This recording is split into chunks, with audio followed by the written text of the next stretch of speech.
3 days to Christmas. Emmanuel will come with a countdown later and perhaps sing for us again this morning. How many days is to Christmas? But it's very cold here in the beautiful city of Oshogbo. Good to have you on Morning Spring. Thank you so much for starting your day with us again. Femi Olanipeku is my name. And Emmanuel Ejadigile is my name. 3 days to Christmas. Yes, 3 days and a couple of hours. So let me do the special number on the we wish you up. Okay, back to that. Thank you so much for starting your morning with us today on Western Spring Television. You can follow us on all our social media platforms, on Facebook and Instagram at Western Spring Television, and on Twitter at WSTV_NG. We'll be bringing you our newspaper analyses, our engaging interviews, and of course what's trending. Now, let me remind us that the collection of the permanent voter cards is still ongoing at the Independent National Electoral Commission's INEC office. So do well to get yours if you intend to participate in next year's election. And it's close to the weekend, so try to stay safe so we can enjoy the youth out in peace. Well, Samuel, something comes to my mind every time Emmanuel attempts to sing. You know, I say adulthood has come. So Emmanuel wants to stay in that side, where people will fit you, bring you rice and what have you. I am seriously hoping that happens because, we'll be here on Christmas What's Day. your Christmas going to look like? Christmas, I'll be here. I'll be at the office on Christmas Day. Oh, yeah, my goodness. And there'll be no one to bring you rice or chicken, or there will be many people coming to bring you rice and chicken. I will look up to the hills from whence cometh my help. All right, we'll take a break shortly, and we'll come back with the papers. What's on the papers is not particularly good. There are many people worried about a bleak Christmas. I mean, not from, from those who may not have someone to cook rice for them, like some of us do. Not that I'm driving that home, really, but, Okay.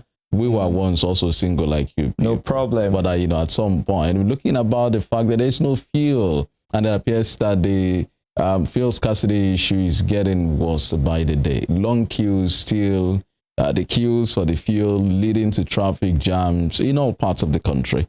But I'll be after this break.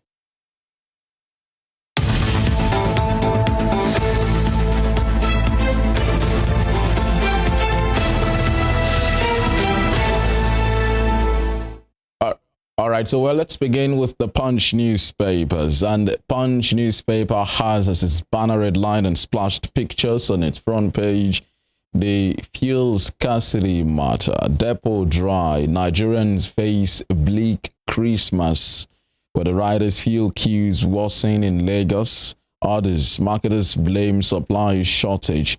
Interstate commercial drivers, passengers bemoan high cost of fuel fares. Filling stations closed down over unavailability of petrol. No Gasa laments. I don't know what no Gasa means. You can check the page 2 of the Punch newspaper. But Emmanuel has been asking for the past week or thereabout, asking about that supply that NNPC said it has. How many million liters? 34 days and about, I can't remember, I think 1.9 million liters. But for 34 days. Yes. So where is it? Well, I really don't know. I have been saying that there's a problem with the Nigerian system, and that's the fact that we seem to reel out figures, seem to reel out dates and deadlines and all of that without any action, without any plans to make, without any actionable plans, because if you have been claiming you have 34 days sufficiency, so why are the depots drying up? And my particular worry, apart from the attendant shortage and the queues, is the cost of fares. People have to travel. Sometimes, for some of them, it will be double the price. It's normal multiplier effects, really. Normally, during the Yuletide, the prices go up. But now the prices are going higher, and it's a lot of expenses. And the Natural Oil and Gas Suppliers Association, that's NOGASA, are now lamenting that the filling stations are closing down. Even here in Oshogbo, Osun State, the number of filling stations, popular ones, are closing down because they simply don't have. Well, so this problem has defied all solutions. That's my big worry. I thought that this would have been resolved well before now, so that people can have a very smooth Christmas. But it appears that that's not going to be the case.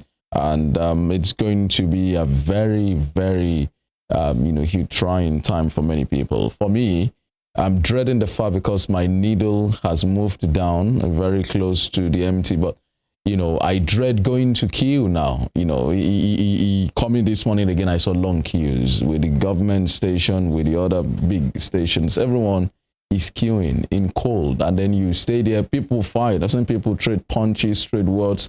Some people also go home with friends. Yes, lovers, I never talked about lovers, so I was talking about friends, really.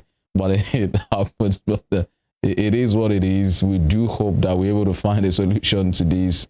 It's a very debilitating challenge for business owners, for commuters, for almost all Nigerians. And Oshobo here is not left out. Well, just beside the nameplate, Lagos test train projects 250,000 passengers daily. That's huge.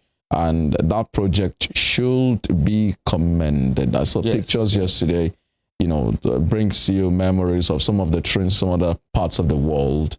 And the sheer volume of the passengers that it's going to take, could help reduce the traffic on Lagos Road somewhat. I think it's a commendable project. We have so many people living in Lagos, millions and millions of people. And so bringing up the train is a very good idea. Having 250,000 passengers daily will, like you said, drastically reduce the number of people on the roads. But then, because of how the trains work, unlike vehicles that can navigate corners and drop people where they're going, the trains have stations, so people may still have to board buses. But boarding the bus to your final destination now may not be as tedious or hectic as using the train. And then, as it is with the Nigerian project, we are also hoping that apart from the commendations, there will be long-term maintenance plans to ensure that these things don't go moribund. And the other legs of this project are also completed. So you have the red line also. We do hope that's complete. I mean, this has been long in coming. It's taking longer than planned. That is not good enough. But what is commendable is that the project has been concluded finally, and that the people of Lagos will be able to use the train. Above the nameplate, Emefiele bows to pressure, raises cash limits to 500,000 naira and 5 million naira. Stop harassing CBN Governor Saraki. UK lawmakers advise DSS. Where were we before this raise? We were at 100,000 naira. Oh, I see. Yes, for individuals. And I think, it was still 5 million naira for corporate organizations, but now it's been raised. It's that of corporate organizations was not really touched, I guess. But the 500,000 naira is a good one. We're bowing to pressure. I don't think it really bowed to pressure. I just think that I strongly believe that some of these policies are rushed, sometimes to gauge public opinion. These are things that could have been considered in the first place instead of backtracking and then looking like you didn't think it's true. But it's good to see that the cash limits have been raised, and that people can now rest. At least 500,000 naira is something for an individual, and for corporate bodies, 5 million naira is also good. Okay, so it was 500,000 naira for corporate bodies and 100,000 naira for individuals. So now 500,000 naira for individuals and 5 million naira for corporate bodies. All right. Okay, so Buhari seeks 819 billion naira loan, and domestic debt hit 22.5 trillion naira. And below the paper, lack of fund halts Eastern Railway project. That's according to the federal government. Okada ban, cop detained for killing Lagos motorcyclist. And PDP APC clash over alleged Tinubu rigging plot. That's that on the Punch newspaper. Away from the Punch newspaper to the Nation this morning. The Nation newspaper. The Nation newspaper has as its banner headline what we've just discussed in Lagos: how Blue Light Rail will benefit Lagos by Sanwo-Olu. That's on the Nation newspaper this morning. How Blue Light Rail will benefit Lagos by Sanwo-Olu. Test running of project begins. Buhari to kick off phase 2 in January. That's on page 4 of the Nation newspaper this morning. Now, just above that story, UK court denies Ekweremadu bail. Part of former Deputy Senate President Ekwerimadu's travels in the United Kingdom. Really interesting one there.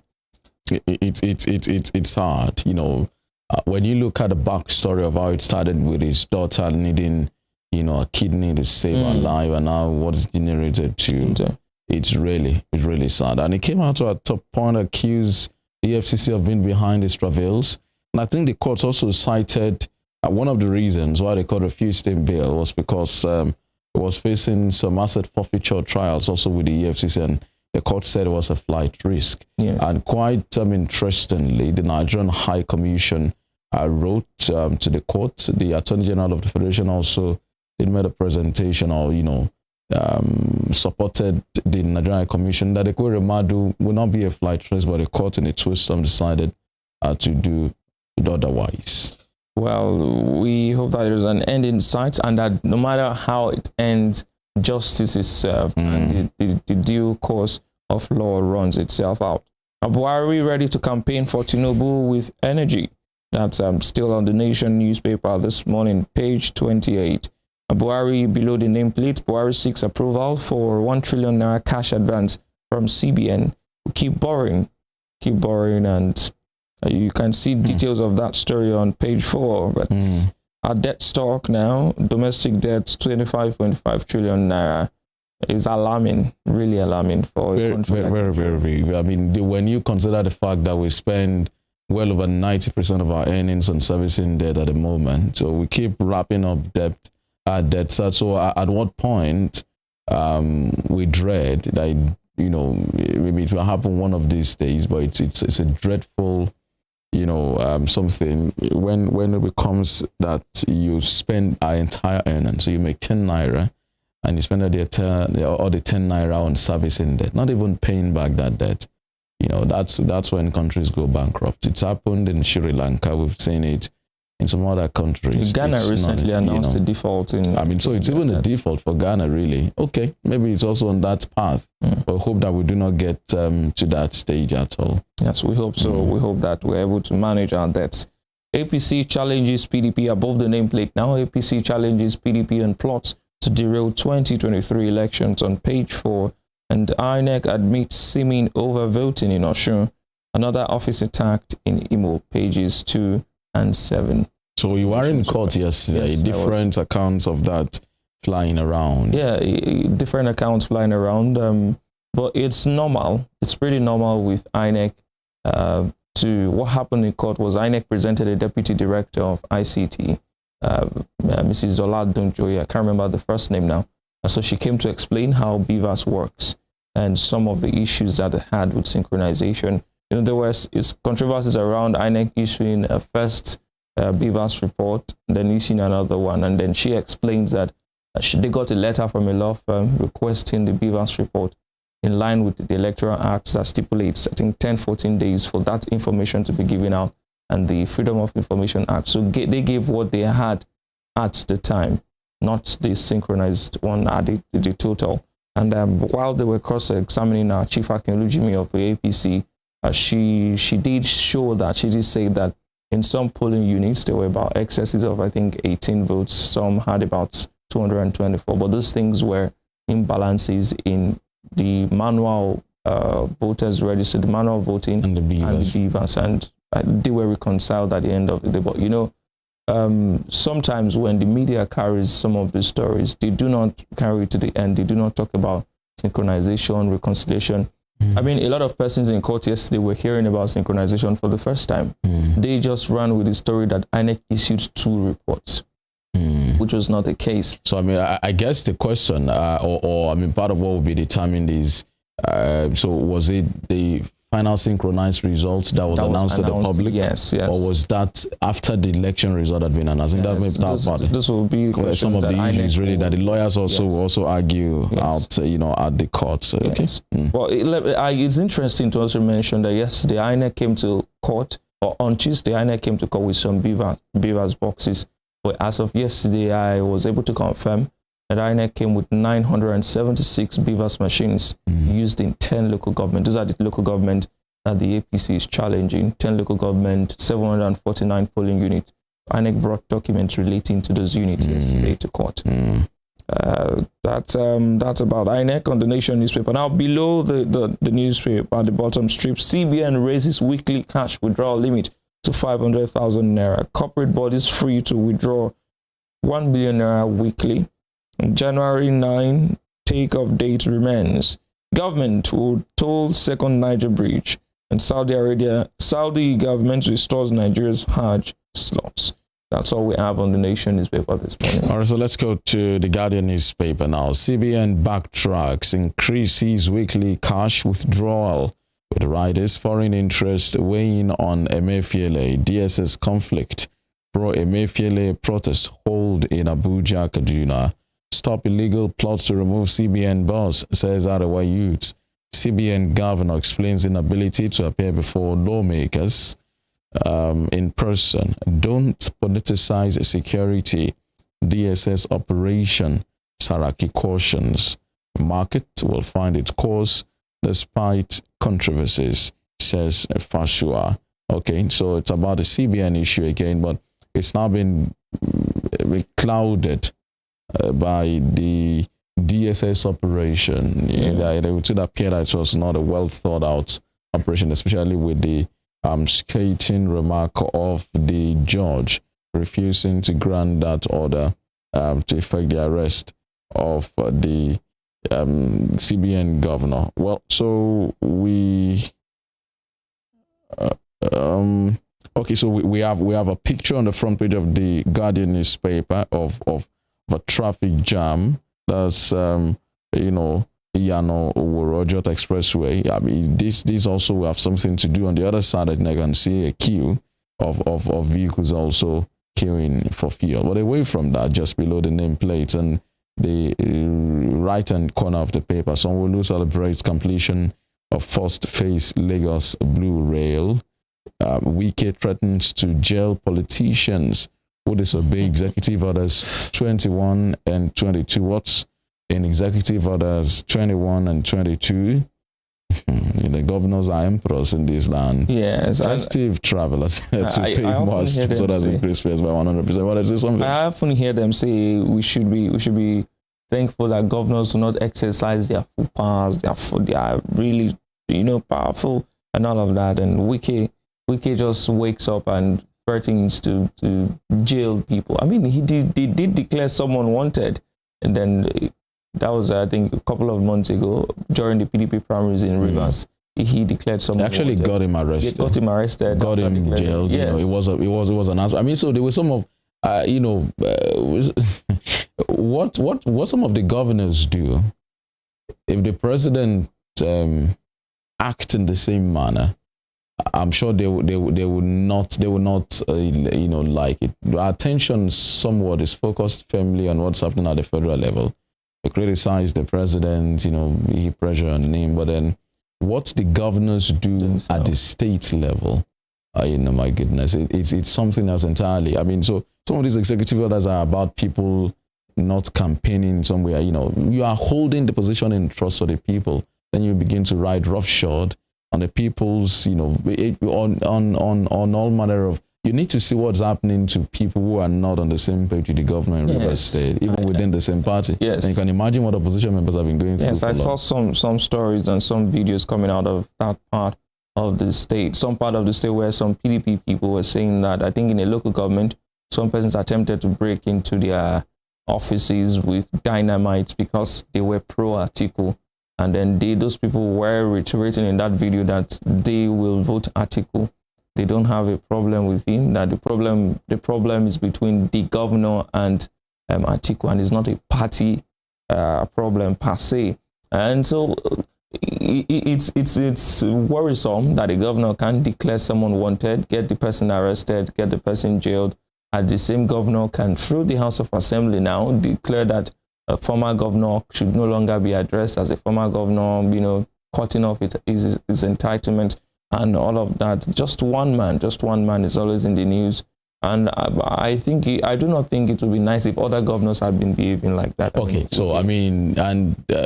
governor also should realize the fact that his tenure ends, yes. Next year. So perhaps you do not know. I should read out what Executive Order 21 and 22 mean. So Executive Order 21 of Rivers State prohibits political parties in the state from using public school premises for political rallies without approval, and payment of, 5 million naira non-refundable security fee, while Order 22 bans the use of premises, buildings, and sundry structures in residential areas as campaign offices by political parties without government approval. Wow. And government approval is subject to Wike's signature. Yeah, sure.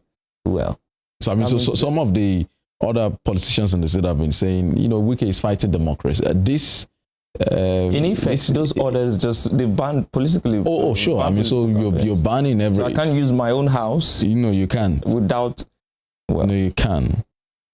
It is sad, but that's what our leaders do. Live like demigods, like emperors.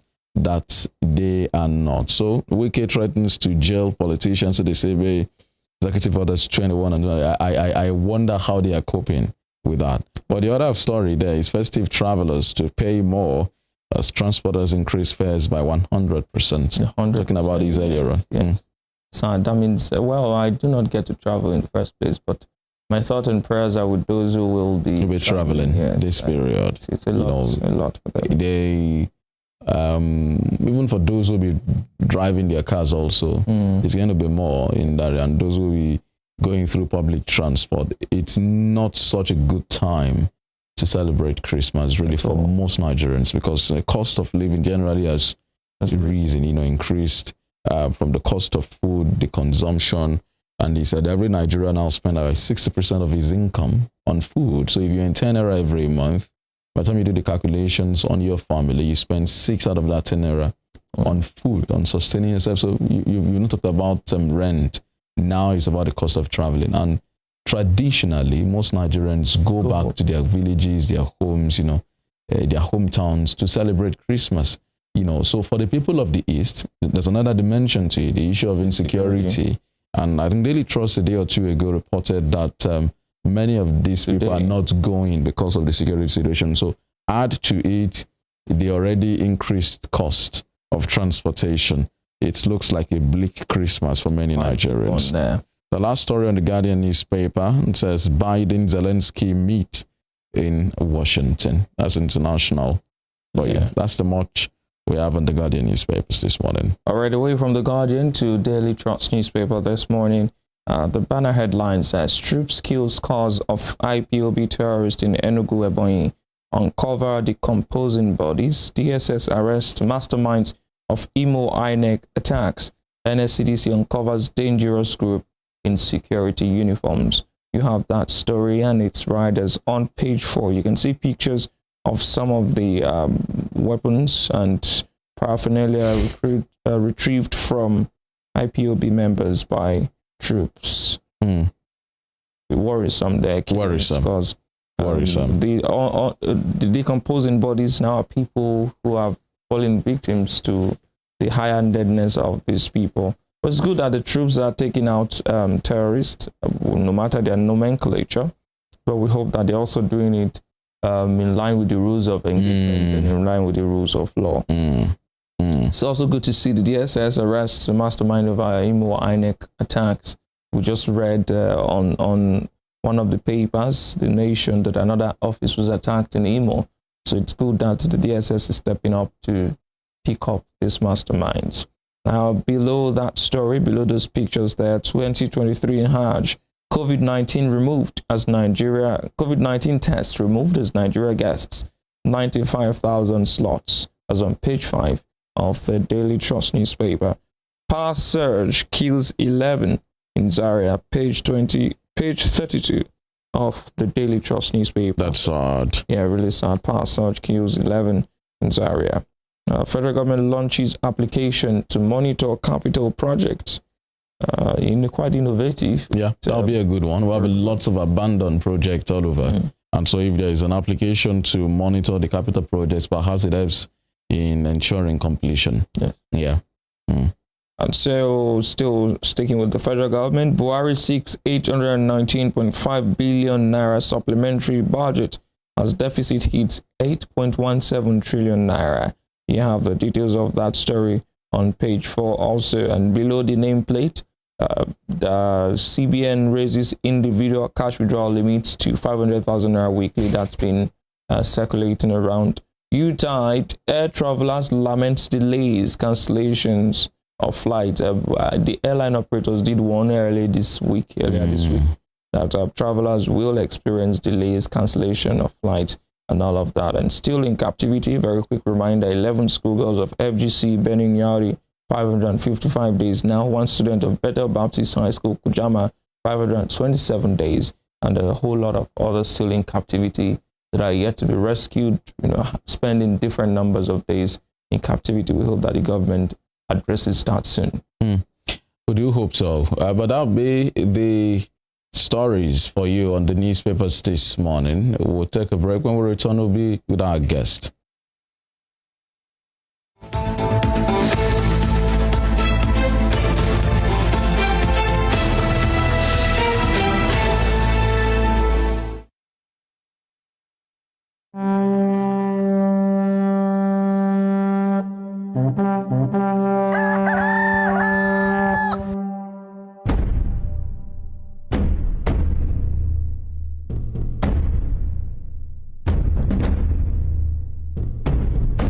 Atótó arére.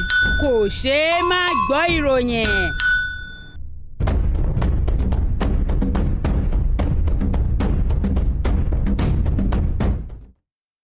Bẹ́gùn bá jáde, mọ̀rìnwó la kọ́kọ́ rí, ọwọ́ gẹ́gẹ́ ní síwájú ìjó, ẹsẹ̀ kàtàkàtà ní síwájú rìn, bẹ́ẹ̀ bá ti ń gbúròó wa, a tún ti dé náà nù. Ẹ káàbọ̀ sórí ètò Owambe Unlimited pẹ̀lú èmi ọmọ yín, olólùfẹ́ yín, ọ̀rẹ́ yín, Suliat tẹ́túmọ̀ sí Morenikeji. Ẹ lè pè mí ní Susu, tó bá wẹ̀ lómi, a sọ pé ìyálòde àríyá, gbogbo orúkọ tẹ́ ẹ bá pè mí, kò sí èyí tí mi ò ní jẹ yín. Ẹ farabalẹ̀, kẹ́ ẹ máa gbádùn ètò Owambe Unlimited lórí ìkànnì Western Spring Television ní ìkànnì 190. Ibẹ̀ ni Owambe Unlimited ń bọ̀ wá, ẹ fàkùrẹ̀ tẹ̀dí, kẹ́ ẹ máa gbádùn ètò àríyá wa. Wọ́n sọ fún yín pé ẹ máa wo Owambe Unlimited lórí Western Spring Television.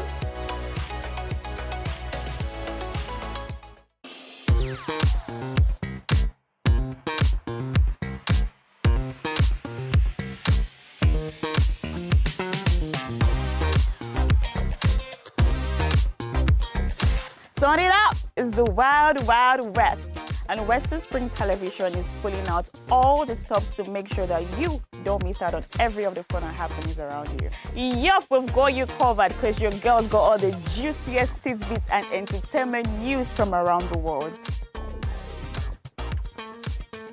Cross over to the chocolatey side of entertainment. Join me, Chocolate Cathy, on Eccentric as we take you into every bit of the juiciest news, fashion, music, movie updates, and other trending conversations. Together on the show, we'll get personal with your favorite celebrities via phone call, Zoom, or even live here in the studio.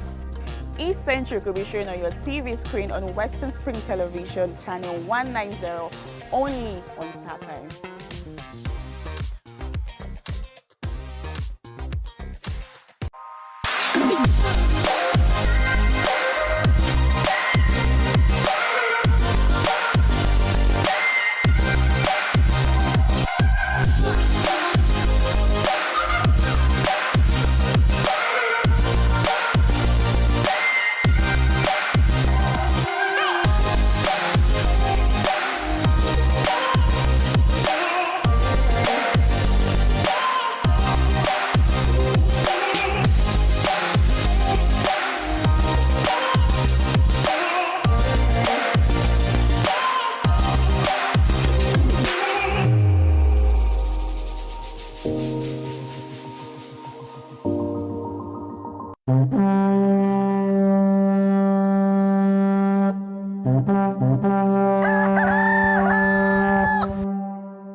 Atótó arére.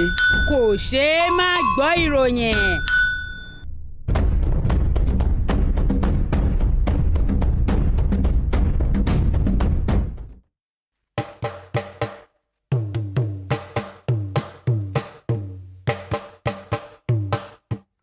Èdè Yorùbá jẹ́ ọ̀kan lára àwọn èdè tí wọ́n ń sọ ní agbègbè Niger Congo. Èdè Yorùbá gbajúgbajà ní àwọn orílẹ̀-èdè tó ń bẹ ní ẹkùn ìwọ̀ oòrùn ilẹ̀ adúláwọ̀. Ó kéré tán, àwọn ènìyàn bíi mílíọ̀nù 14 ló ń sọ èdè Yorùbá lónìí. Ètò akọ́mọlédè ló ń dé sójú ìwòran yín láti iléeṣẹ́ móhùnmáwòrán WSTV ìkànnì 102 channel 190 lórí StarTimes. Folúṣọ́ Ayaolúwagbémiga, ìyá ìjọ pèdèpèdè, ìyá akọ́mọlédè ló kọ tèmi. Yorùbá dùn púpọ̀, Yorùbá ò lè kú, Yorùbá ò lè parun. Tiwa làṣà, tiwa lèdè, tiwa nìṣẹ̀ṣe akọ́mọlédè.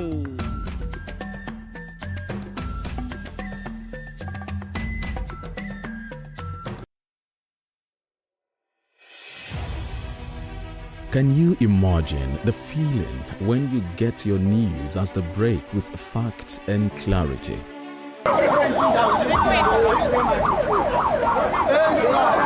Our news are reported as it is. In Africa, and all those who masterminded the way it happened, we have to pay a price.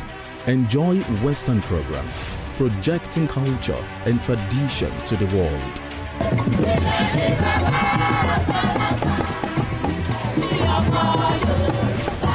Brought to you as the break and recapped every hour for your update.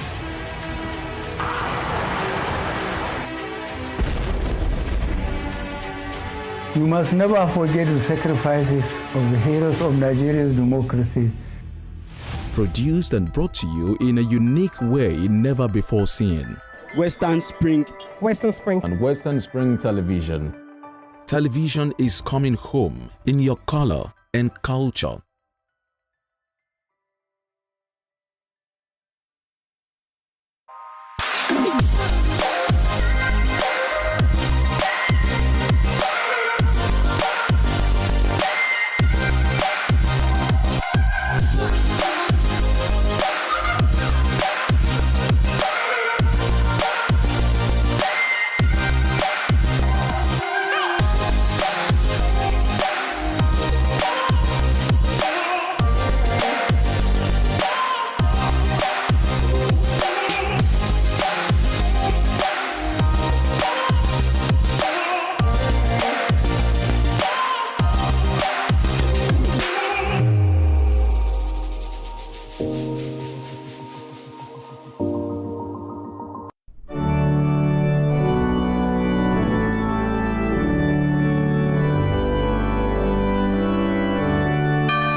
Here are 5 amazing fun facts I bet you never knew about Christianity. Number 1, there are over 2.4 billion Christians worldwide. Amazing fun fact number 2. The Bible is one of the best-selling books of all time, with more than 100 million copies sold every year. Most Christians believe in heaven and hell. The Bible is the most translated book.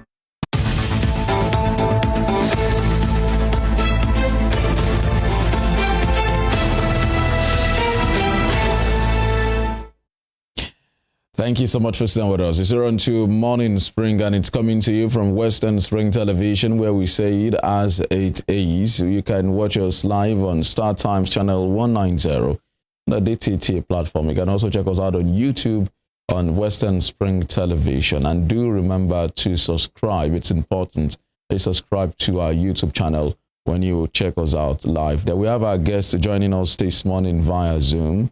Dr. Tunji Ogunyemi is an associate professor of economic history from the Obafemi Awolowo University, Ile-Ife. He's a budded historian, a policy analyst. He's also a legal practitioner. Thank you so much for joining us on Morning Spring this morning on Western Spring Television, Dr. Ogunyemi.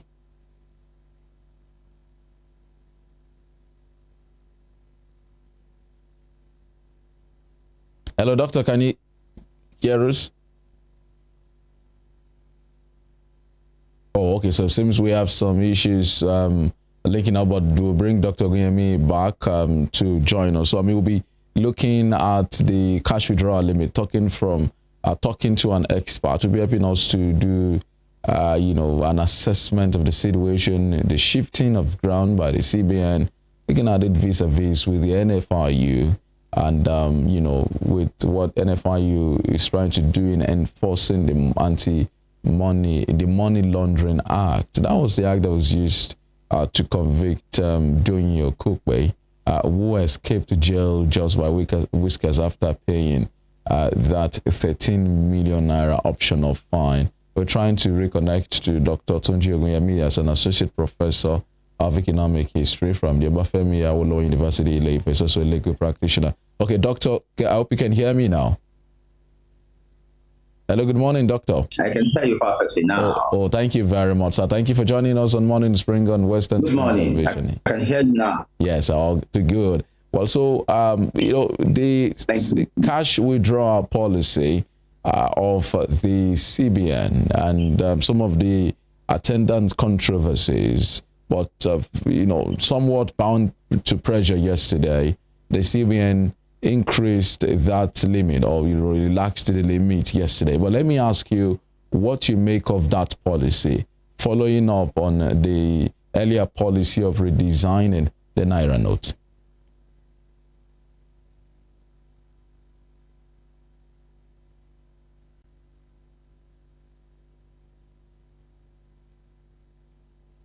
Hello, doctor.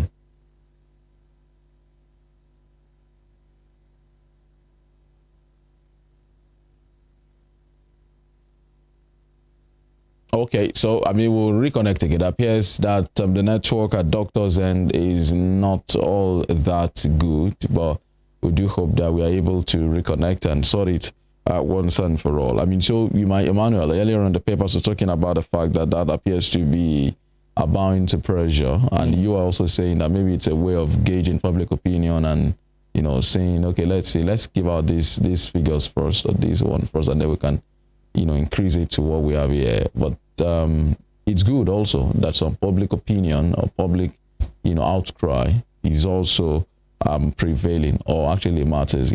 Well, that's how it should be in a democracy, where the voice of the people matters. It's not a government where you just come up and tell people this is what you do and that's it. You say something, you ask people to do something, then you listen to the feedback. And so we must actually commend the CBN for listening to the outcry, whatever reasons might be behind it, whatever motives they may have. But I still believe that this could have been avoided in the first place. When you do something like this, you do not just consult within yourselves as financial experts. You need to also do a public opinion evaluation. You must ask people on the street. You must ask, do town hall meetings to know.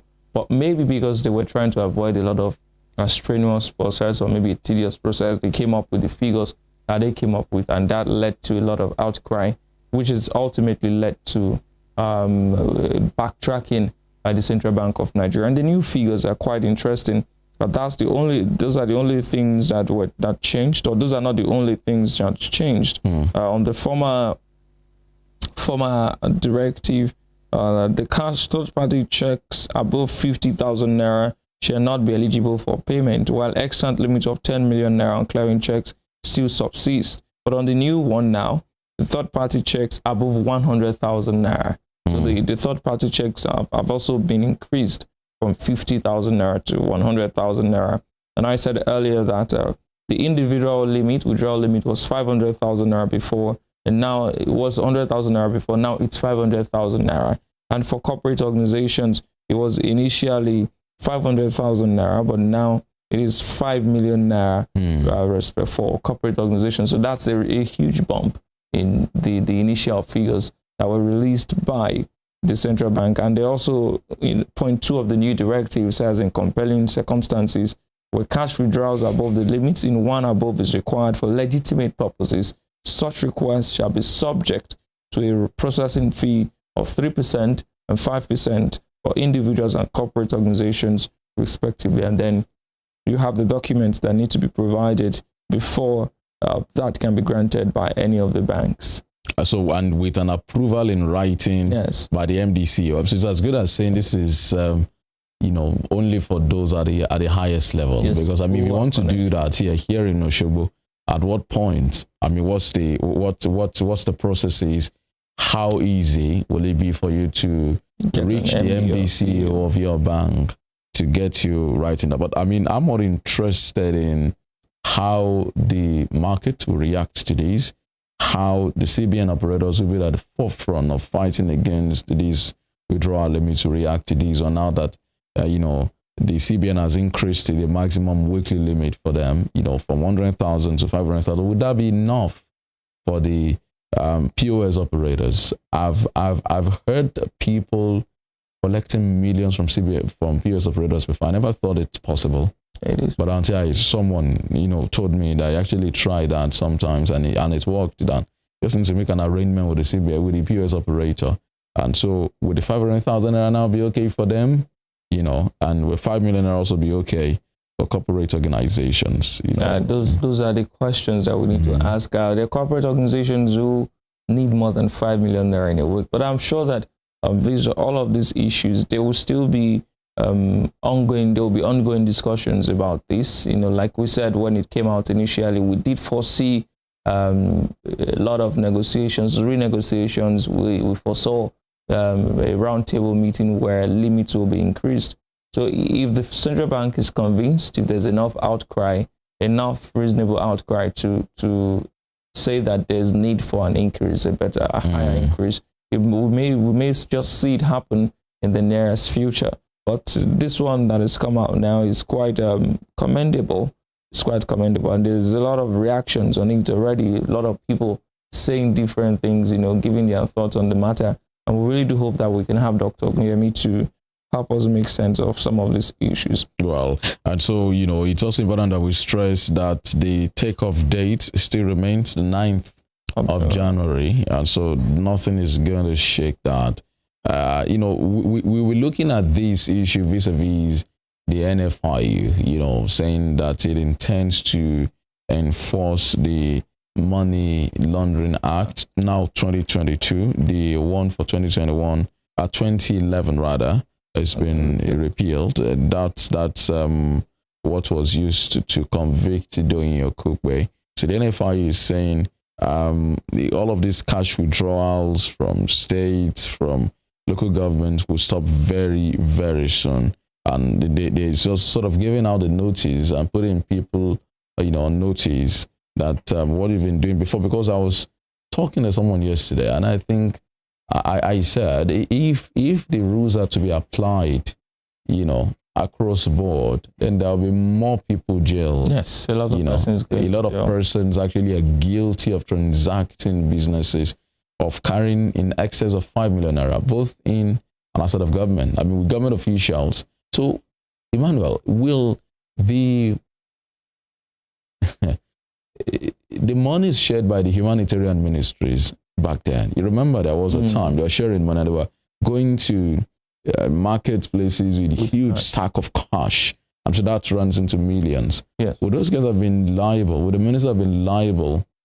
Yeah, well, if they do not distribute more than 5 million naira in a day, I don't think it'll be liable. But the truth is, so the money they withdrew yes. was a 5 million, and the trader money also that the vice president was distributing. Yes, so it also speaks to the fact that there may be selective enforcement. No, so we're saying if we have an enforcement that is fastidiously implemented, a lot of persons, like the senator Senator Bukachawa, who was talking about him having to pay 1,000 people 5,000 naira per day, running into millions. I mean, that means you have access to much more than the withdrawal limit about the money laundering. Let me just read, because the NFIU now is saying that it will be strictly following, especially Section 1 and Part 2 of the first section that talks about, I can read it from here. Subsection 1 says, no person or body corporate shall accept in a transaction through a financial institution make or accept cash payment of a sum exceeding 5 million naira or its equivalent in the case of an individual, 10 million naira or its equivalent in the case of a body corporate. But a person shall not conduct 2 or more transactions separately with one or more financial institutions or designated non-financial businesses and professions with intent to A, avoid the duty to report a transaction which should be reported under this Act, and B, breach the duty to disclose information under this Act by any other means. So I don't know, I'm not a lawyer, but I'm guessing that the interpretation of subsection 2 is that, people can withdraw 10 million naira, a person using 2 banks on the same day. So that is saying that a person shall not conduct 2 or more transactions separately with 1 or more financial institutions or designated non-financial businesses. So that's to block for those who want to bypass to that. avoid the go duty to Bank K, take 5 million. And it's easy to track now because you have a single BVN. BVN, yes. So the BVN can point out how many transactions you did with how many banks, for that particular day. Yes. So I get the import of that. So if it were to be implemented effectively, many people will be working on eggshells. Yes, a lot of persons will be working on eggshells. Yes. Because now I think this is how they circumvent the process. People have multiple bank accounts, and so they can withdraw a limit, each limit. This 5 million per bank, and then have it like 3 or 4 banks. No. You withdraw like 4.8, 4.9. Yes, because it need not get to 5 million. Right? But so I think it's while we look at the economic side, and perhaps the possible economic implications on SMEs and other individuals, it's important also that we look at the corruption fighting side. Yes. Because I reckon that the Money Laundering Act was set up actually to keep track of funds. So whatever transaction you do through banks, there's a trail. It leaves, a trail, an electronic trail that can be traced. So what money, got to where, who sent what, and to where, and for what purpose. But so when money is withdrawn on the counter in that huge sum, it just, goes out without any trace again, leaving no trail. So I think it's also in a bit to, keep tabs on what's happening and, for more transparency, to also encourage cashless.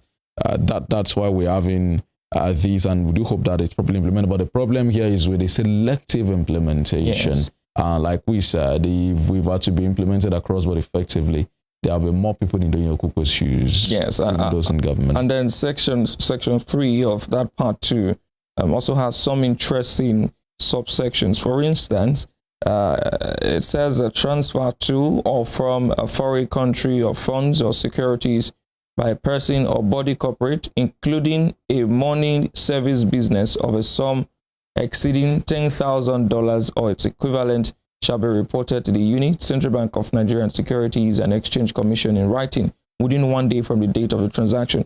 Now, subsection 3 says transaction of cash or negotiable instrument in excess of $10,000 or its equivalent by individuals in or out of Nigeria shall be declared to the Nigeria Customs Service. The Nigeria Customs Service shall report any declaration made under subsection 3 to the Central Bank and the unit.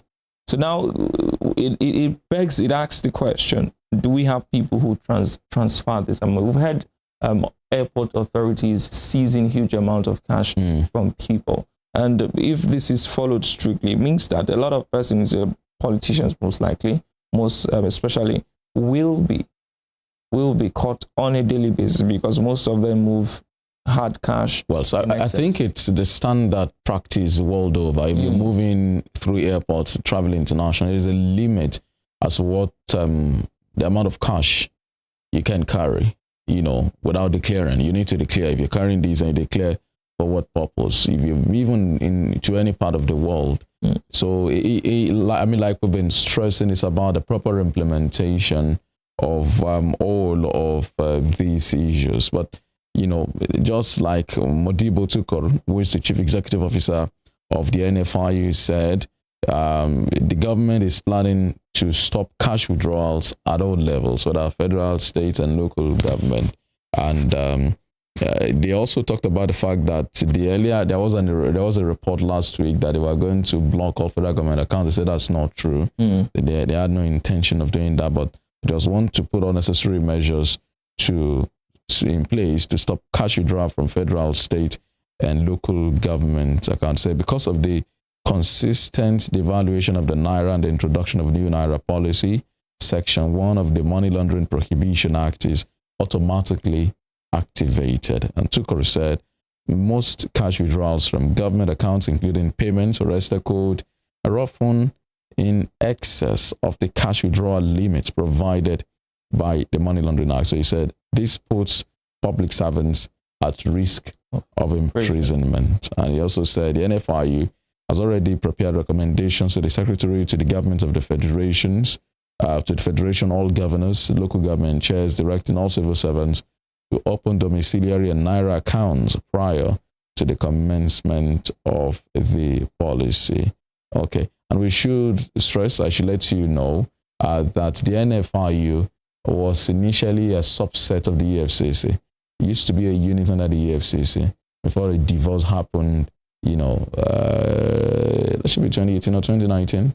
It became a standalone agency, and the EFCC resisted, you know, that at that point. I think it was, the EFCC belongs to a global network, and I guess, no, Nigeria belongs to a global network, and it was one of the conditions that the NFIU should, you know, stand alone. And so it's standalone. So it's also, you know, an important agency, just like the EFCC in itself. Yes. And the importance of that agency cannot be overemphasized. You know, I do like where Tukor is going with this, and the agency at large. They're going with this. So it's really good. But it's you know, funny that he's saying that most withdrawals are often in excess. Means it's been happening. No, it's been happening. So that was what my guest on radio said yesterday. He said they just woke up to the responsibility, yes, and so that this has happened several times. Just yes, making noise about it. So I mean, arresting lots and lots. Yes, of you know, they just this law has been there for long before the one that was repealed and the one that was just reenacted. Nobody's done anything about it. So he talks to some people also believing that it's like you're cherry picking, and that was Toyin Okupe just picked upon. But then I do not want to believe that, because this case started way beyond. That was even before Obi announced his intention to want to contest or whatever. But that's that. So I guess to take a short break now. We're still trying to find means of connecting to our guest. It appears that his network at his end is not good enough, but we'll try and make and get some alternatives to bring him back and join us on the program. So we'll take a break. When we return, we'll be coming back with our guest.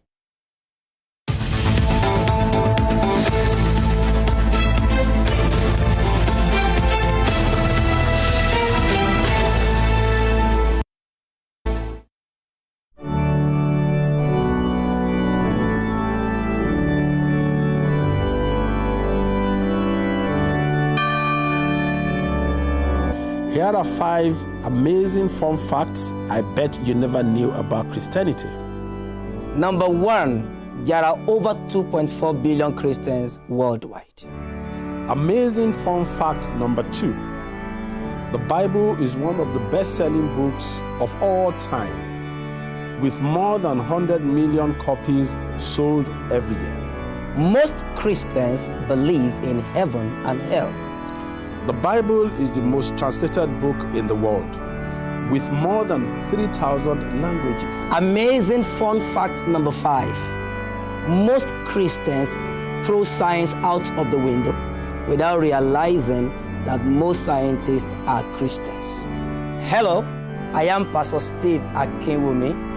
And I am Dr. Adeoye Oyewole. Join us as we highlight and discuss day-to-day issues pertaining to the day-to-day living of every Christian. Issues in Christendom shows every Sunday on Western Spring Television, channel 190, only on StarTimes.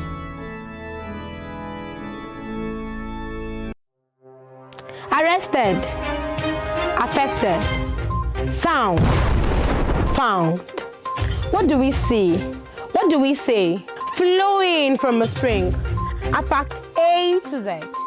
Check and confirm. Ever expounding current events. Traveling down from the business gist. to the globally arising happenings, to the sports news, to the bittersweet infos.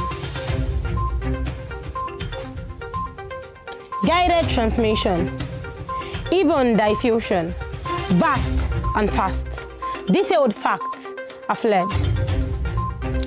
Within seconds, nuggets of words that flew across borders are fired. Stories short and long, wrapped in bundles of words, broken and dissected as it is, except misheard. This is the news as it is.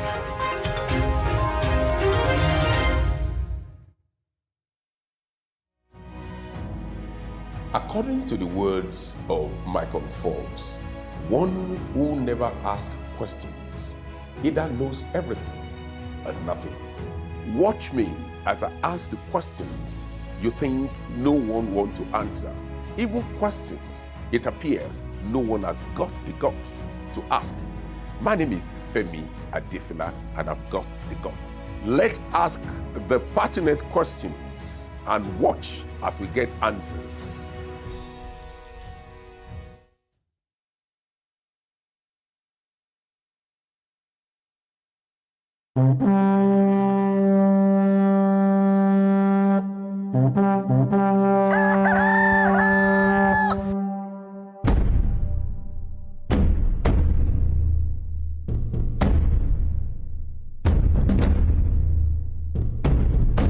Àtótó arére. Kò ṣeé má gbọ́ ìròyìn.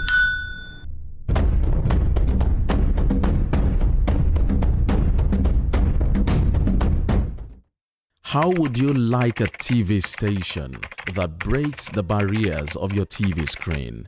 A TV station that brings infotainment to your forefront, breaking the conceptual fourth wall. Giving you television that is personal to you and your everyday life. Indigenous broadcasting for every man, cutting across the shackles of age, class, and language. With the best of equipment in digitized broadcasting. At Western Spring Television, your television experience has never been this magical. We'll bring you the best in news and programs, breaking news to you as it drops from where it drops. Talk shows that keep you glued to your seats, sports programs not void of in-depth analysis, entertainment programs cutting across all ages, political analysis with all its accompanying controversies, social responsibility because we care. Western Nigeria gave us our first feel of television. Western Spring Television is taking us to the next level.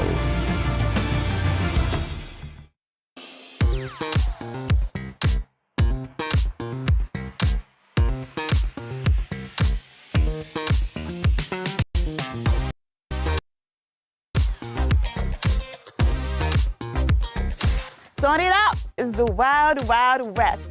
And Western Spring Television is pulling out all the stops to make sure that you don't miss out on every of the fun and happenings around you. Yup, we've got you covered because your girl got all the juiciest tidbits and entertainment news from around the world.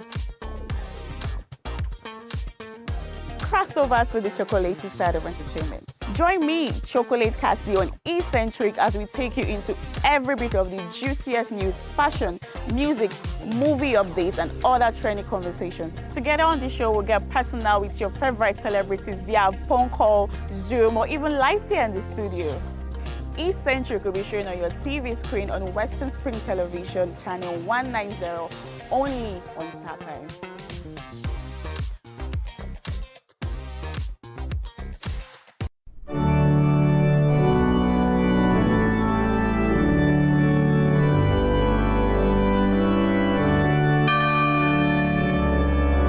Here are 5 amazing fun facts I bet you never knew about Christianity. Number 1, there are over 2.4 billion Christians worldwide. Amazing fun fact number 2. The Bible is one of the best-selling books of all time, with more than 100 million copies sold every year. Most Christians believe in heaven and hell. The Bible is the most translated book in the world. with more than 3,000 languages. Amazing fun fact number 5. Most Christians throw science out of the window without realizing that most scientists are Christians. Hello, I am Pastor Steve Akinwumi. And I am Dr. Adeoye Oyewole. Join us as we highlight and discuss day-to-day issues pertaining to the day-to-day living of every Christian. Issues in Christendom shows every Sunday on Western Spring Television, channel 190, only on StarTimes. Evelyn Ohiole, Hi. King Eve. How are you today? I'm good, I'm fine, I'm alive. I really feel like she's not giving the right answer to the question. When one asks you, how are you? And you said, you're saying, I'm alive. It's very annoying, seriously. How are you? I'm fine. I feel I'm fine would be the right answer instead of I'm alive. Not that I asked you if you're dead before. Go and check all these 14-year-old, 15-year-old, 16-year-old, everybody, they are extraordinarily sexually active. I feel is being unnecessarily hyper when it comes to the issue of sex, because we talk about other topics and it feels so reserved. It really doesn't have anything much to say when it comes to other stuff. But when it's the issue of sex, I believe he's being unnecessarily hyper. That's when I have to pick an issue with him. I mean, it's just being unnecessarily there when we're talking about sex. Just like a child, his mom just got him his favorite chocolate or ice cream, very happy, doing as though if he doesn't have sex for a day, he's going to die. When it comes to finance, women also support their husbands financially. You need me emotionally. You need me spiritually. Cassie is an amazing person, but I hate the too much attachment to that gender. I need you spiritually, I need you mentally. I can get these things anywhere with money. If you go by the topic was, who does...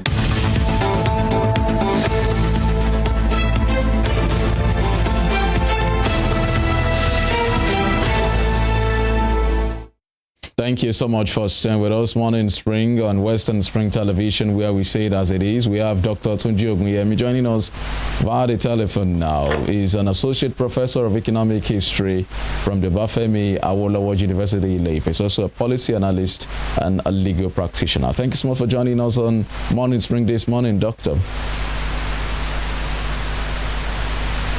Hello, sir. Thank you so much for joining us on Morning Spring, Dr. Ogunyemi.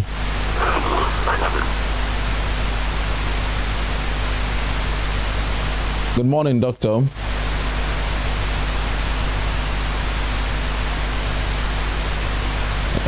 Okay, so it appears that we still have issues linking up with him from his end there, but we'll keep working on getting him to join us on the program today. Dr. Tunji Ogunyemi is an associate professor of economic history from the OAU Ile-Ife. Will be joining us on the program this morning. Okay.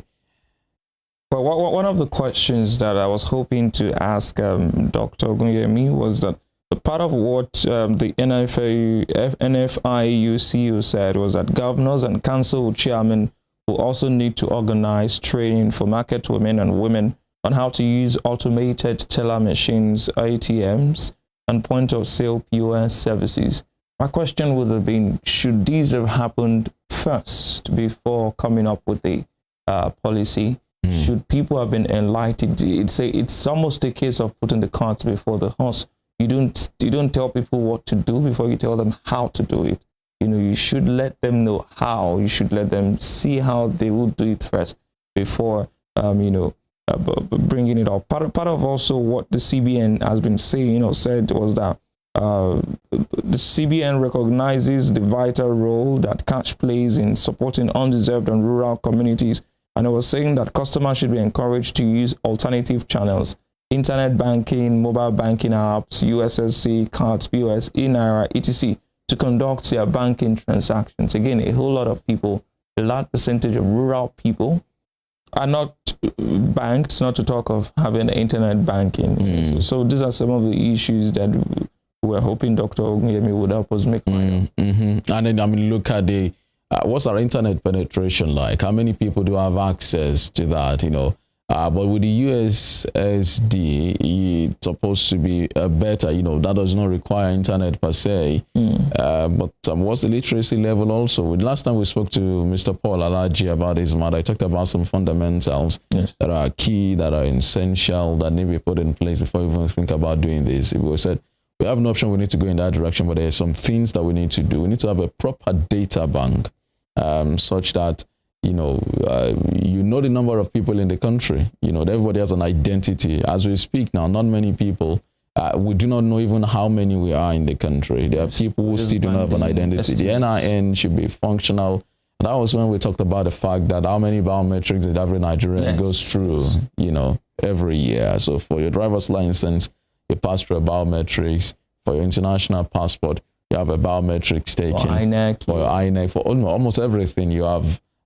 So why can't we synchronize? That was the word you guys are using in the course yesterday. Synchronization. So why can't we synchronize everything together? And so we have a single database so that all of the agencies of government or, those who need to harvest data go to that single data. And it also helps in planning. It helps in policy formulation, and it equally helps in, delivering good governance to the people. Because if you want to develop an area, for instance, and so growing up, I noticed that new communities at the beginning enjoy power supply.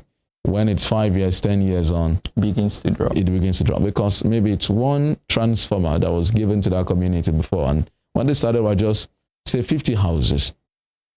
So because it's a developing community, so you have new neighbors coming in, new house owners coming in. So over the next 5-10 years, it triples, so you have like times 10 of the numbers that you started with. So in functional societies, there is a plan that we have a projection that in 10 years, the number of houses will rise from 50 to 500, so that by the time it gets to 250, we need to replace the transformer from this certain kilowatt to this certain kilowatt, or we now divide the community into two and we give them an extra transformer. But what we do in Nigeria is we do that blindly. We do not really actually factor that. So the transformer that they started with in 1980 is what they still use. So it's the people now contributing on their own, going cap in hands and begging and what have you on all of them. So that's the situation really with that, with planning. And so if we do a lot of planning, we have data to work with. It helps. It even makes the job of government also easier. Yeah, well, that's that about one other thing that is striking about the CBN statement yesterday was that all banks and OFIs, as other financial institutions, are to note that aiding and abetting the circumvention of this policy will attract severe sanctions. Now, the question is, the banks that have been aiding and abetting, what has been done to them? Because you cannot circumvent the process without the institution itself. For you to circumvent some processes like a policy and all of that, you need insiders, you need that policy, you need some internal sabotage first before it gets to the external level. So we would love to see some of these organizations, some of these firms being sanctioned openly, and people getting to know that the reason this bank or this financial institution is being sanctioned is because they aided and abetted the circumvention of the policy, because that's what happens. A lot of persons, politicians withdraw above the cash limit, and they do it with the aid of some persons. They do the official withdrawal and then they do the unofficial withdrawal, and they find a way to balance the books. And this in itself is corrupt practice. It's corrupt practice and should be discouraged. And the CBN and all enforcement units should not be seen as toothless bulldogs. They should not be seen as bodies that are all back and no bites.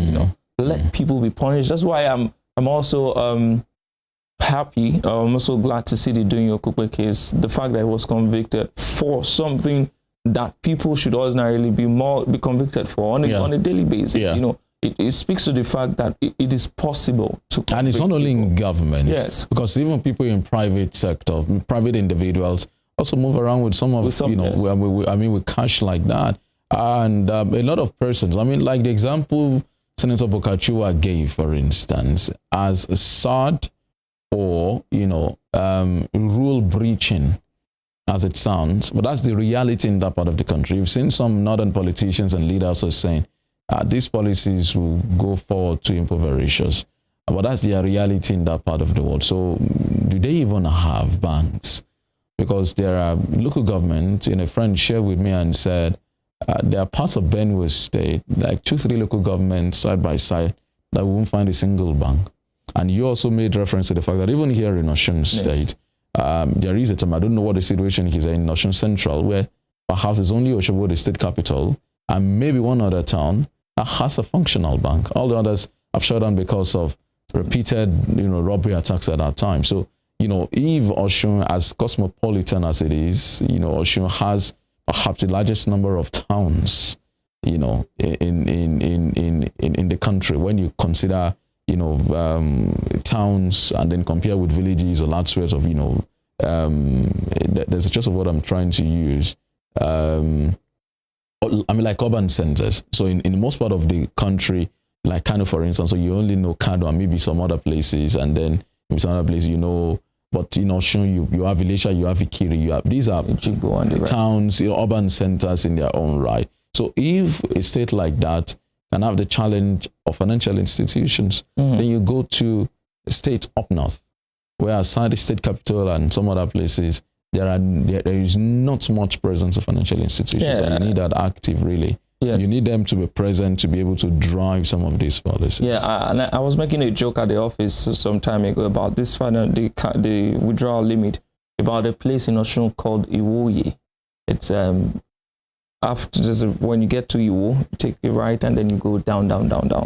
I was there to attend the program, and there was no network service. It wasn't showing, no bars.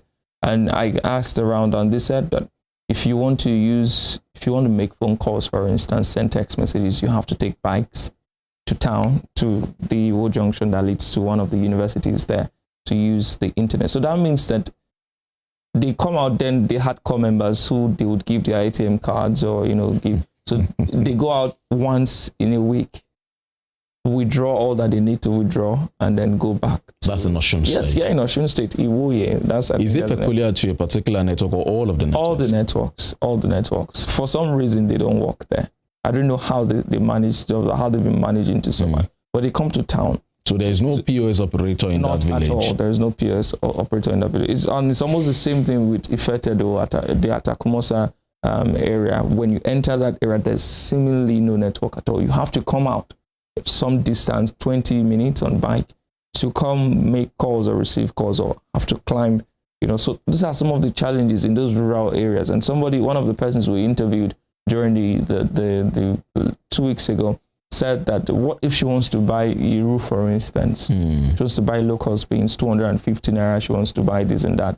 The mama in the market, there's some sort of apathy towards electronic transfers because of the proliferation of fake alerts. So that's also though I feel that those who make such arguments sometimes also do it out of context, because the woman who wants a roof, for instance, if it's 250 naira, it's not up to that limit. Yes, so you have cash at hand. So I feel it's out of context. But let's try. I understand we have Dr. Ogunyemi back with us now. I hope you can hear us clearly. Hello, good morning, doctor.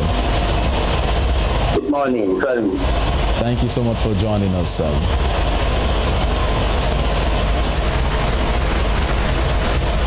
Hello, good morning, doctor. Good morning, Femi. All right, thank you very much, sir. So, let's look at the CBN policy. I was asking earlier before the line went bad that, what do you make of it? So now we've had a situation where it's been, increased, but a number of persons have said perhaps there should have been some consultation with some stakeholders before the announcement was made ab initio.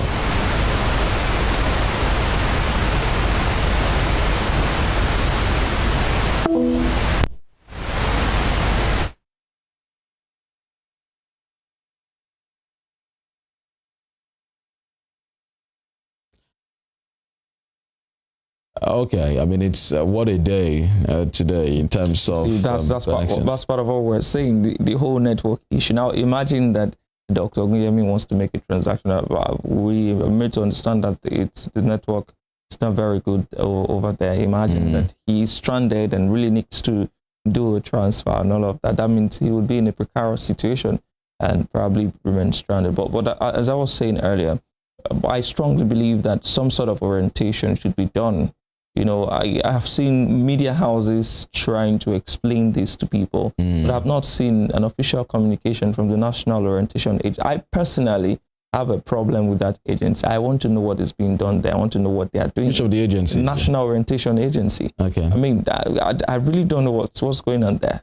So I mean, I've just spoken to someone and said, I mean, we do not have the funding. We are not funded enough. Then it should be scrapped. Let the Ministry of Information take it over. It's also actually under the Ministry of Information. Let them just take it over completely. Or maybe under the President, I wouldn't know. But yes. I mean, the complaint has always been that they are not well funded to carry out activities, that they rely on goodwill of media organizations to help produce some of their messages.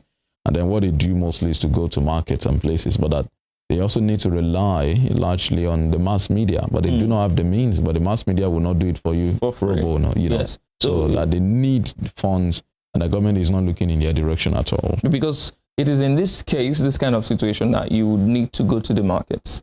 You would need to go to the rural areas. If you have to produce jingles in local languages, if you have to display banners, you know, do all of these things to equip people with the knowledge to transition from carrying cash around to the cashless policy. We've been hearing cashless policy for many years.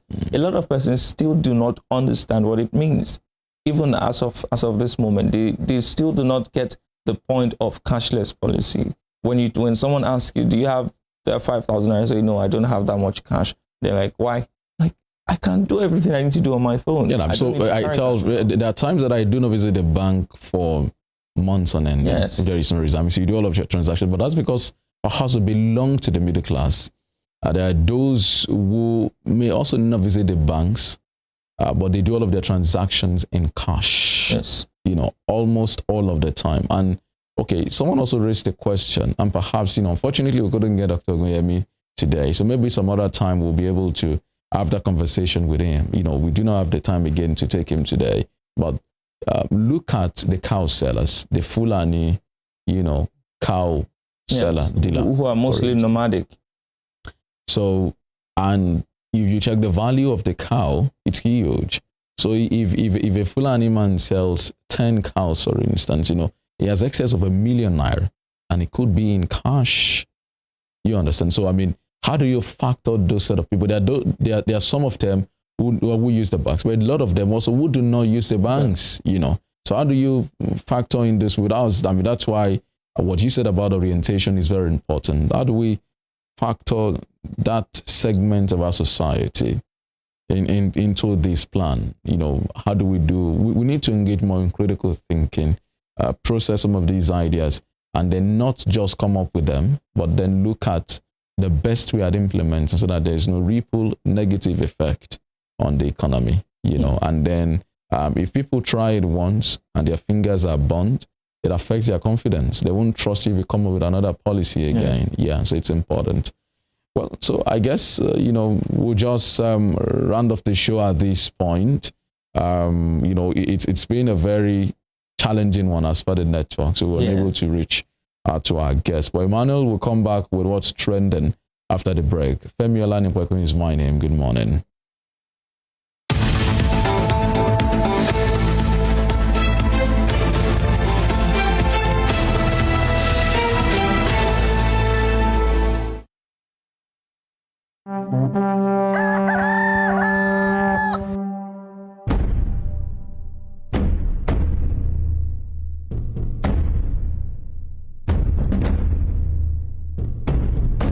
Àtótó arére.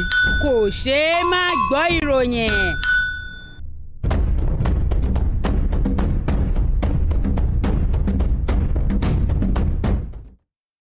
Bẹ́gùn bá jáde mọ̀rìnwó la kọ́kọ́ rí ọwọ́ gẹ́gẹ́ ní síwájú ìjó ẹsẹ̀ katakata ní síwájú rìn bẹ́ẹ̀ bá ti ń gbúròó wa a tún ti dé náà nù ẹ káàbọ̀ sórí ètò Owambe Unlimited pẹ̀lú èmi ọmọ yín olólùfẹ́ yín ọ̀rẹ́ yín Suliat tẹ́túmọ̀ sí Mọ́rẹ́níkejì. Ẹ lè pè mí ní Sùsù tó bá wẹ̀ lómi a sọ pé ìyálòde àríyá gbogbo orúkọ tẹ́ ẹ bá pè mí kò sí èyí tí mi ò ní jẹ yín. Ẹ farabalẹ̀ kẹ́ ẹ máa gbádùn ètò Ó Wà Ńbẹ̀ Unlimited lórí ìkànnì Western Spring Television ní ìkànnì 190. Ibẹ̀ ni Ó Wà Ńbẹ̀ Unlimited ń bọ̀ wá. Ẹ fàkùrẹ̀ tẹ̀dí kẹ́ ẹ máa gbádùn ètò àríyá wa. Wọ́n sọ fún yín pé ẹ máa wo Ó Wà Ńbẹ̀ Unlimited lórí Western Spring Television.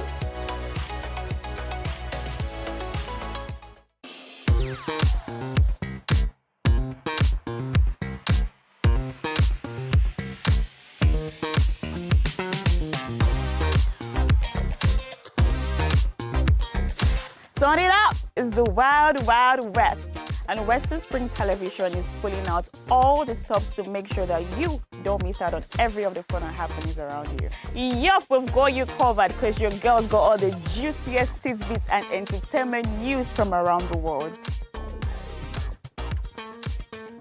Cross over to the chocolatey side of entertainment. Join me, Chocolate Cassie, on Eccentric as we take you into every bit of the juiciest news, fashion, music, movie updates, and other trending conversations. Together on the show, we'll get personal with your favorite celebrities via phone call, Zoom, or even live here in the studio.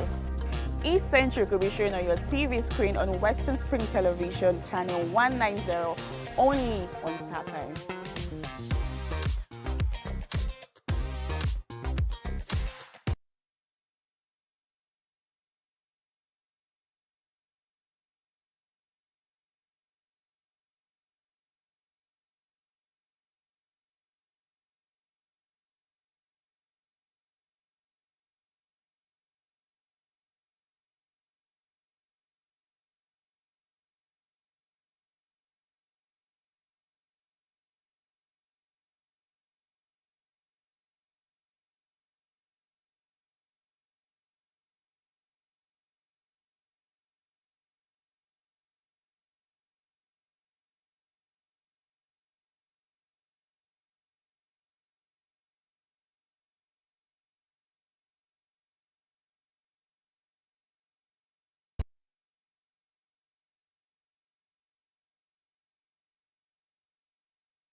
On the first day of Christmas, my true love sent to me.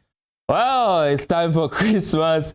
It is Christmas time. It's time to jollificate, as they say in local parlance. Good morning, and thank you for joining us on Spring Trends on Western Spring Television. My name is Emmanuel Lujiadigele. It's so good to have you join us. If you're just watching us for the first time, we're reaching you from channel 190 DTT on StarTimes. And of course, you can follow us on all our social media handles at Facebook and Instagram, Western Spring Television. But on Twitter, it is at WSTV_NG. On YouTube, Western Spring Television. Remember to subscribe to our channel when you get us there.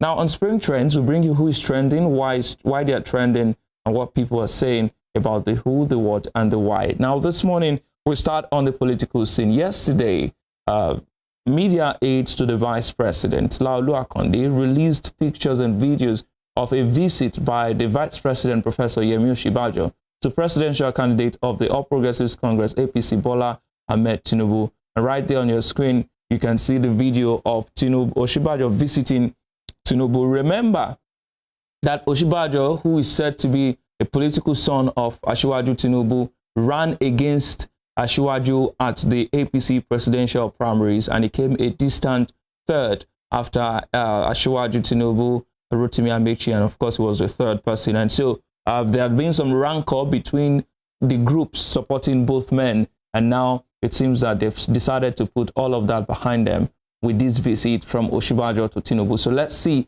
what people are saying about that visit on social media. We begin on Twitter this morning with Thomas Blessing. Thomas Blessing says, VP Yemi Osinbajo visits the APC presidential candidate Bola Ahmed Tinubu at his Abuja residence, at least in reciprocating Tinubu's visit. This is a sign of true brotherhood and leadership. For example, Osinbajo, my man, not my man, but Thomas Blessing's man. The next comment is from Olasukomi Ekitikete Kanwan. Says, Star Boy, that's Professor Osinbajo, meets City Boy, that's Asiwaju, on a friendly visit. Behind them is Borno Boy, Kashim Shettima. Osinbajo, Tinubu, and Shettima, no hatred, envy, or bitterness, not just principle. Our next comment is from Mama T of Ijoba Tinubu 2023. It says, to all of you who are still crying over 1271, your daddy has moved on.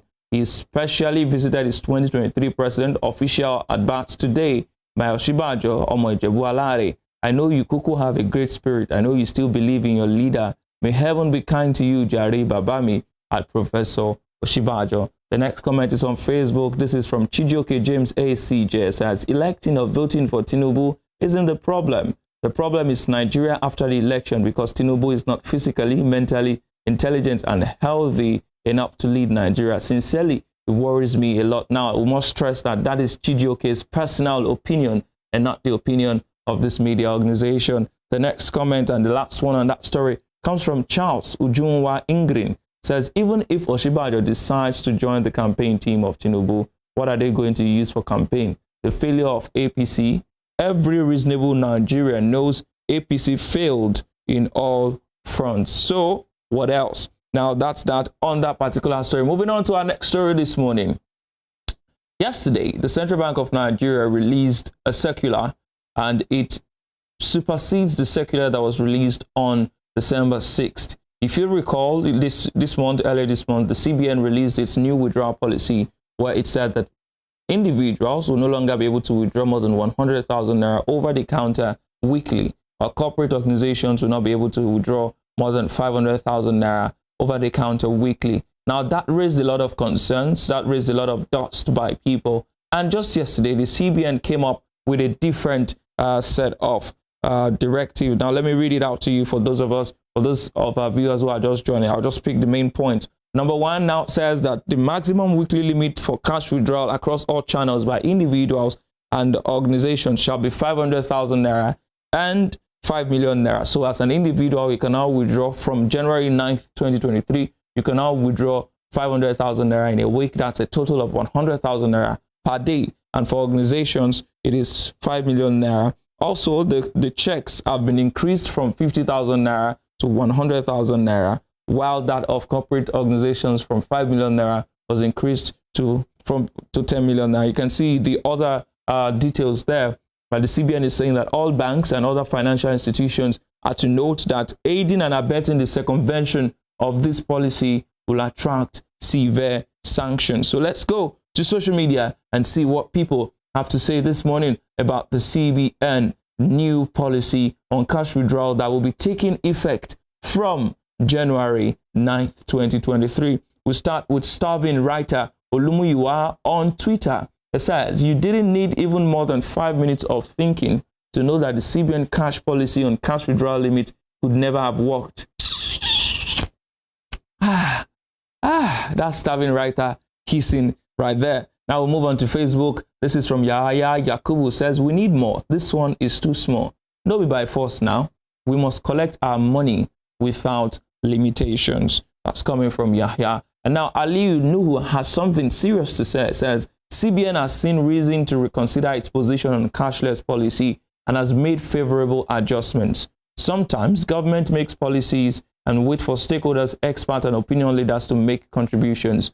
Our argument against the policy was backed by strong evidence that going cashless when we have not increased banking accessibility and broadband would destroy the informal economy and send the country into recession.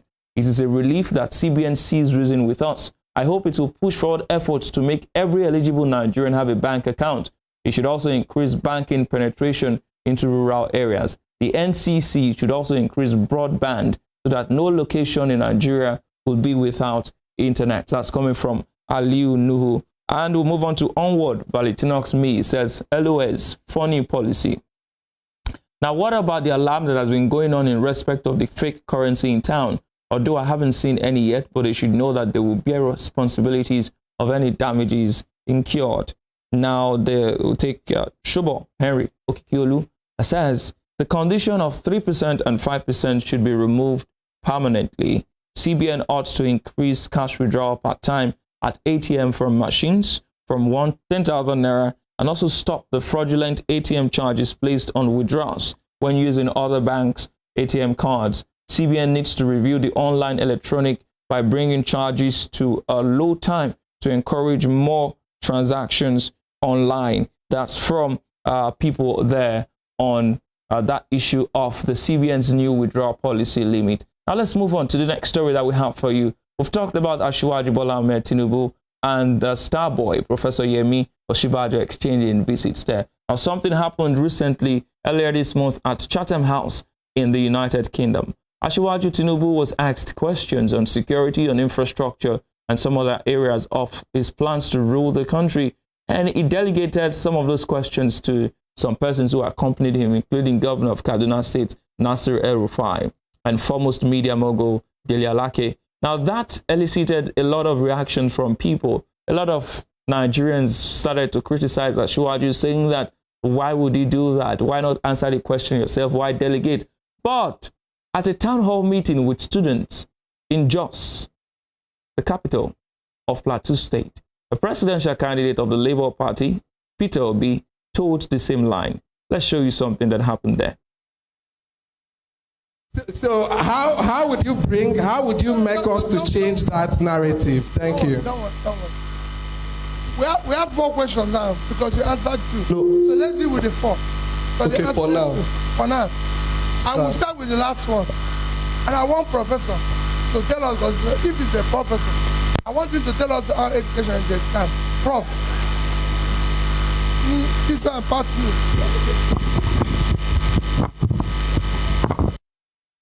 All right, so that happened in Cross River State. And you can see that Peter Obi was asked to explain how education is a scam.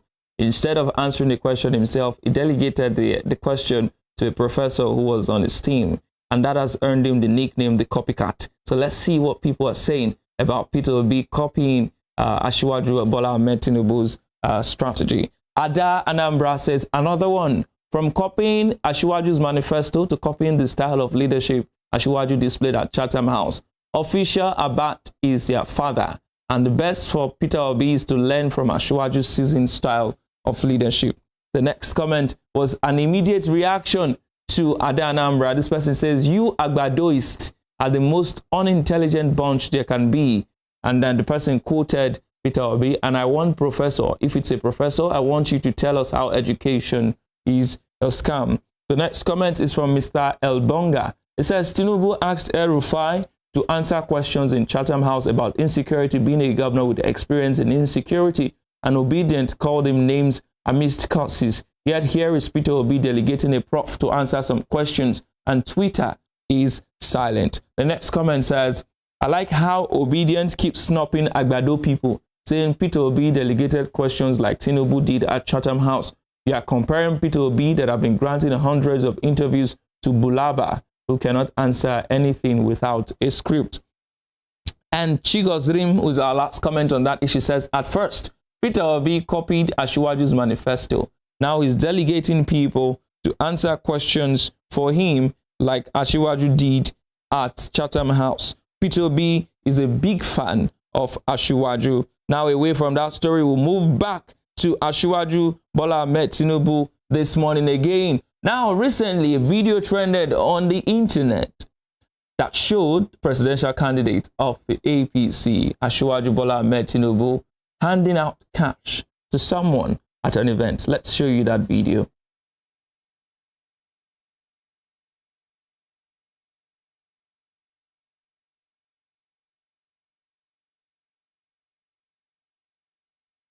Okay, so you can see that picture there. We hope to bring you the video. There's a video of that circulating that Jackson brought to light. Jackson Jagaban says Jagaban the Baba Agbado sharing dollars.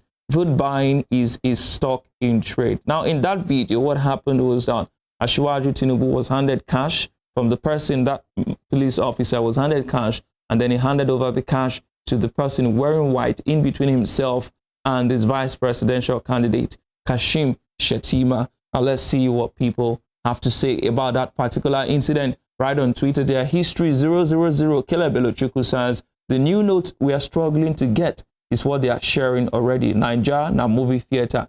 And Jera by Sam Jr. says, na euros be that. The next comment is from Deji007 says, two things. First, there is nothing wrong with giving to the handicapped. Second, whether it's old note or new note or dollars or pounds, if you have, you have. The next comment is from Vote Wisely. It says, CBN new. That's the new Naira note. Baba already has stockpile of it. Wonderful. The next comment is from Saint Alfredson. It says, there's a serious mole in this guy's camp. Crazy. Interesting. The next comment, Detective Freaky, said, new Naira notes already in the hands of politicians.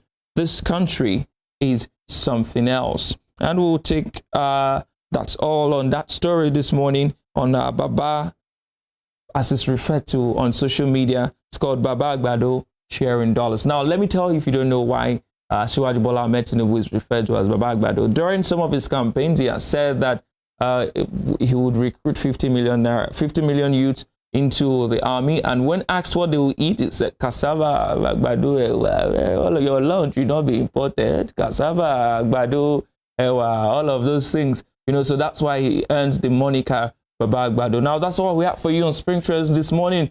From Peter Obi copying Asiwaju, to Asiwaju sharing cash, to, you know, the CBN's policy limit. Those are all the things we have for you this morning. We will be here tomorrow to bring you more trends and show you who, what is trending and what people are saying about the who and what. My name is Emmanuel Ujadigele. You can follow me on Twitter at EM Ujadigele. Till tomorrow, do stay safe and stay on the right side of the law. Peace out.